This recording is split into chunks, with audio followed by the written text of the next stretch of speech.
राहुरी मतदारसंघातील पोटनिवडणुकीच्या पार्श्वभूमीवर बुरहाननगर येथे पार पडलेल्या शिवनिर्धार यात्रा बैठकीने राजकीय वातावरण तापवले।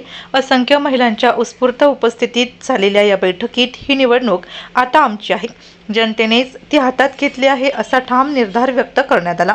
बैठकीत बोलताना महिलांनी स्पष्ट शब्दात सांगितले की भाजपकडून युवा नेते अक्षय कर्डिले यांना उमेदवारी जाहीर झाल्यानंतर जनतेत उत्साहाचे वातावरण निर्माण झाले आहे।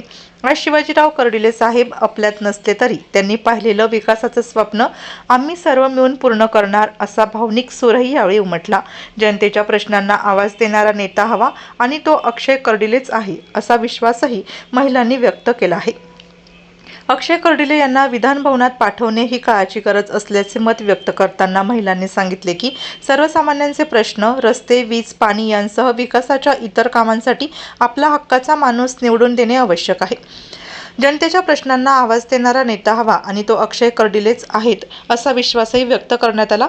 या बैठकीला युवा नेते अक्षय कर्डिले, माजी नगरसेविका शीतल जगताप यांच्यासह बुरहाननगर व पंचक्रोशीतील ग्रामस्थ मोठ्या संख्येने उपस्थित होते। बैठकीतून उमटलेला निर्धार आणि महिलांचा आक्रमक सहभाग पाहता राहुरी मतदारसंघातील लढत अधिकच रंगतदार असल्याचे संकेत मिळत आहेत।